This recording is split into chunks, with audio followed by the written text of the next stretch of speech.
Parce que, pour moi, on touche là un des fondements même d'une erreur qu'il ne faudrait pas faire quand on écrit un livre.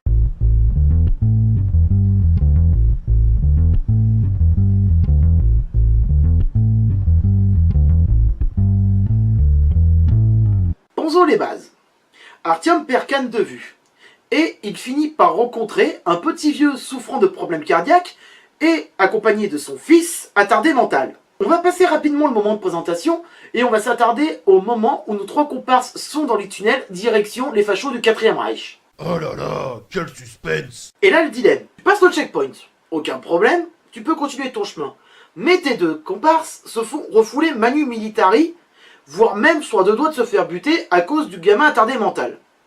Qu'est-ce que tu fais? Réponse 1, tu dégaines ton arme et tu butes un max de fachos, parce qu'après tout, c'est une engeance de merde qui ne mérite pas d'être sur Terre. Deuxième réponse, tu essayes de négocier leur passage, car après tout, autant éviter une effusion de sang inutile et que peut-être ces deux-là pourront être utiles plus tard. Ou troisième réponse, tu te casses sans demander ton reste, parce que faut pas déconner, tu les as rencontrés la veille, et qu'après tout, tu vas pas sacrifier ta vie pour des inconnus. La logique voudrait qu'on fasse la réponse 2, voire éventuellement la 3 si tu es un lâche ou un gros connard. Ben non, Artyom il se démonte pas, il sort sa calache et décide de buter l'officier qui va buter ses deux comparses, avant de se faire déboîter le crâne. Petit aparté, c'est encore une fois la preuve que la violence n'est pas forcément la réponse à tous les problèmes. Enfin bref, dans le livre c'est long, c'est long. Je veux dire, c'est un pavé de 630 pages divisé en 20 chapitres. Et je vous jure que ce truc, j'ai cru qu'il était édité en réalité chez Plomb. Non mais c'est quoi cette blague? Je vois pas où est le problème. C'est juste un pavé, il n'y a pas d'autre mot. Tu crois qu'en mai 68, il balançait des trucs aussi volumineux? Mais qu'il est con! En fait, dans le livre, on y découvre au fur et à mesure la vie dans le métro. Et un chapitre équivaut à une station, environ, qui a chacune son mode de vie. Puis finalement, après moult péripéties et rencontres complètement improbables, Artyom arrive enfin à Police, et là, vous l'aurez deviné, il y a encore une différence de traitement. Bah voyons, ça m'étonne pas. En fait, tout a changé entre le jeu et le livre. Tout d'abord le livre. On y découvre deux castes qui s'opposent plus ou moins à l'intérieur de Police. D'un côté les militaires et de l'autre côté les savants. Jusque là, on se dit pourquoi pas. Après tout, hein, la bibliothèque de Moscou est pas loin, ça pourrait s'expliquer. Mais en réalité... Sérieux, ce serait vraiment de l'alcool, tu seras déjà rond comme une queue de pelle. En réalité, quand Artyom est logé chez un des savants, il découvre un des livres qu'avait sauvé celui-ci, et le titre pourrait se résumer à « Pourquoi Lénine a pris le pouvoir en utilisant des symboles occultes ». Ouais, je savais bien que Lénine c'était un pote. Allez, tournée générale! Et donc au final, on se rend compte que ces savants sont juste des gros illuminés à moitié mystiques, qui passent plus de temps à foutre des bâtons dans les roues des militaires qu'autre chose. Et au final, ces mêmes savants vont prendre Artyom pour un genre de messie qui va ramener la solution à leurs problèmes. Et fort heureusement, encore une fois dans le jeu, on n'a pas de savants à moitié gaga qui prennent les gens pour des messies. Mais une société stricte qui a une position de puissance dominante à tenir. Surtout face aux communistes de la ligne rouge et aux fachos du 4e Reich.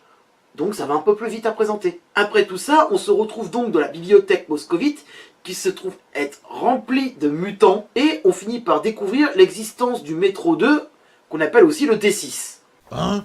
C'est quoi le métro 2? Le métro 2 ou D6 serait en fait une section indépendante du métro, mais son existence n'a jamais été confirmée et elle passerait entre autres par tous les bâtiments officiels de Moscou, dont le Kremlin, et aussi à divers points stratégiques de l'armée.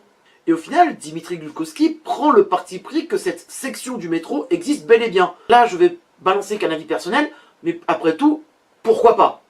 Cette existence ne me paraît pas complètement invraisemblable. Mais je vais faire un petit aparté parce que là, nous allons parler uniquement du livre, avec un passage qui, je regrette, ne se trouve pas dans le jeu. Car à un moment donné dans le livre, Artyom va à nouveau se retrouver seul, et il se retrouvera confronté à une secte s'adonnant au cannibalisme dans une station de métro réputée maudite. Là, j'ai trouvé dommage cette absence dans son adaptation sur PC parce que je trouve que ça approfondissait bien l'univers du métro sans pour autant en dénaturer son contenu. Parce que oui, après 20 ans de survie dans le métro, je serais pas surpris que par manque de ressources que certaines personnes finissent par s'adonner complètement au cannibalisme. Mais bon, voilà, si on avance un petit peu, à un moment donné, Artyom va rencontrer un blob télépathique.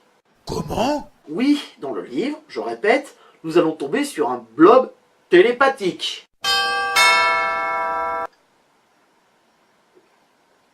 Là, ça passe pas du tout. Mais alors, pas du tout. Je veux dire, des sectes, des mutants et des cannibales. Ça, ok, pas de problème, c'est un classique du genre, ça se présente très bien dans l'univers du métro. Mais un blob télépathique, bordel! Un blob télépathique! Qui a ouvert un portail du multivers, de l'univers de D&D dans l'univers du métro? C'est ridicule! Mais merde, c'est pas amusant là. Et finalement, notre héros et ses compagnons de route actuels finissent par remonter à la surface pour pouvoir téléguider un envoi de missiles sur la ruche des sombres. Oui, vous savez, nos mutants télépathes qu'on avait au début du bouquin. Et on arrive à la conclusion du livre. Non, je déconne pas. On arrive véritablement sur la fin du livre à ce moment-là. Artyom finit par tout apprendre au niveau des sombres grâce à un contact télépathique avec eux, que lui seul est capable d'avoir au final. Les sombres ne sont pas agressifs. Ils venaient avec un message de paix, sauf qu'ils étaient incapables de communiquer avec les humains, et les humains ayant eu des réactions agressives ont commencé à se méfier, mais ils voulaient encore y croire à la paix. Mais pendant qu'Artyom est en contact télépathique avec les sombres, les missiles téléguidés sont partis et finissent par anéantir la ruche, complètement, laissant Artyom seul avec lui-même dans sa tête. Et le livre s'arrête là. Non mais attends, et le message dans tout ça? Que quoi que tu fasses, l'histoire se répétera inlassablement, que l'homme préfère détruire plutôt que construire, ou que le spirituel a disparu au profit du matériel. Et malgré tout ce que je viens de dire, je vais quand même vous le conseiller. Parce que oui, j'ai malgré tout aimé ce livre. Et il y a des passages qui sont très intéressants à lire. C'est juste qu'il y a un très mauvais dosage entre le mysticisme et le reste. Et je trouve que le mysticisme a trop pris le pas sur le reste. Ah oui, j'ai peut-être été de mauvaise foi. Je me suis même énervé sur certains points du livre.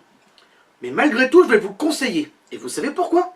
Tout simplement parce que ce n'est pas un livre à lire pour l'intrigue principale. En réalité, l'intrigue principale ne sert de prétexte que pour le reste du livre. De ce côté, j'ai pas été déçu. J'ai vraiment aimé parcourir le livre pour découvrir les stations, pour vraiment voir comment l'univers était resté finalement cohérent d'un bout à l'autre. Si on accepte un ou deux trucs,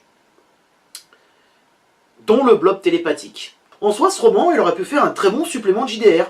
Avec de légères adaptations, on aurait pu très bien le retrouver dans Cendre, ou dans Vermine, voire Bitume. Et en cela, ça me choque pas du tout. Tu vas parler JDR? Moi, parle de l'appel de Cthulhu, mon sang. Non. Et puis là, j'ai encore un point sensible à aborder. C'est peut-être dû à son manque d'expérience au moment où il a écrit le roman, mais on notera que les femmes brillent par leur absence. Comment ça?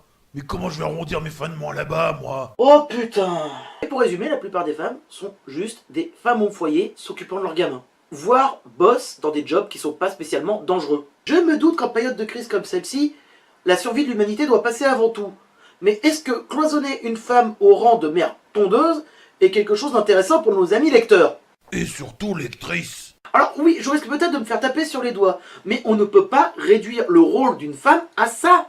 Si elle n'aime pas être cloisonnée et avoir des gosses sur les bras, qu'est-ce qui l'empêche de prendre les armes, d'aller dans le métro, faire des tours de garde pour défourailler du mutant? C'est Boobs peut-être? Mais bon, ça a été un petit peu corrigé dans le jeu. Fort heureusement.